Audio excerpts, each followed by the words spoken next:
So much news has come out on both sides of the ocean these past few days that you want to discuss it all at once.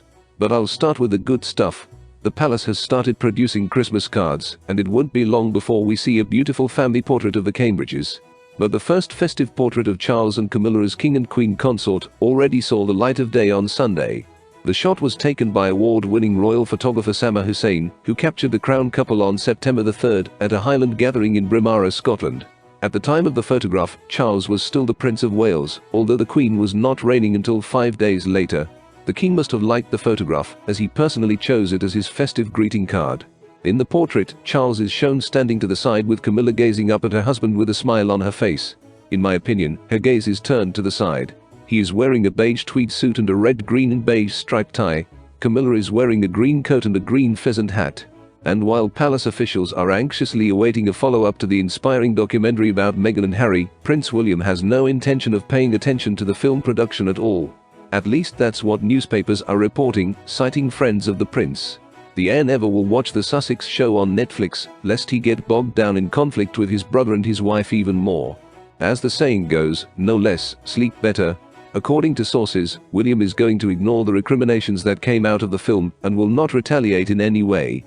In short, there will be no an eye for an eye, and in doing so, the Prince of Wales has reverted to the Queen's famous, never complain, never explain anything manner. Sources said that the heir to the throne prefers to do his job and look to the future, rather than digging into the past, by sorting out his relationship with Harry and Meghan.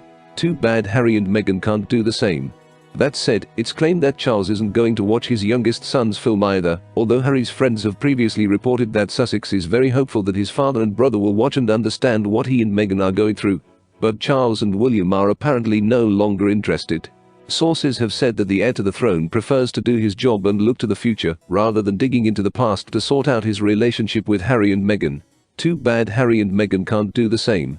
That said, it's claimed that Charles isn't going to watch his youngest son's film either, although Harry's friends have previously reported that Sussex is very hopeful that his father and brother will watch and understand what he and Meghan are going through. But Charles and William are apparently no longer interested. Meghan claimed that the courtiers wouldn't let her invite her niece Ashley Hale, Samantha Markle's daughter, because since Meghan wouldn't invite her sister, what would her daughter be doing at the wedding? Ashley was offended, of course, but not at Meghan, at the palace. The courtiers responded that they didn't interfere with the bride's guest list at all, and if the prince's future wife didn't invite her niece to the big day, she did it on her own initiative. On the contrary, the royal family allegedly wanted Meghan to invite more of her relatives, so as not to look weird at her wedding. Otherwise, it turns out that Meghan has no one else besides her mum Doria. Prince Harry's next complaint was that the paparazzi followed him wherever he appeared, and he was like hunter's prey to them.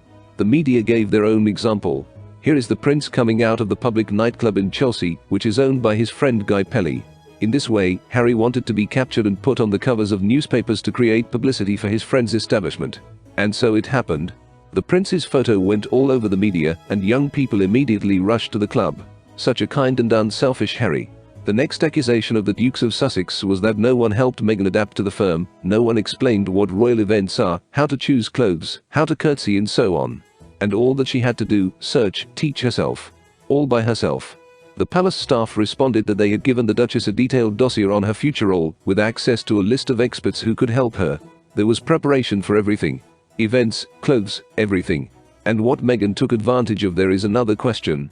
The whole problem was that the Duchess didn't initially take her role in the institution of the monarchy seriously, and she illustrated this clearly during the film, when she bent down in a showy bow depicting her first meeting with the Queen. The next revelation was that Meghan and Harry used a stock footage from the internet, showing a man in black hiding to take pictures of Meghan, while she was filming on the TV series Force Majeure. Film staff relayed to Meghan that she was being hunted by paparazzi with very long lenses, which undoubtedly put her safety at risk. However, they took photos from the internet to illustrate the point, as they had no evidence of Meghan being stalked by photographers. Are you looking forward to more episodes of the Sussex drama? Write your opinion in the comments below the video.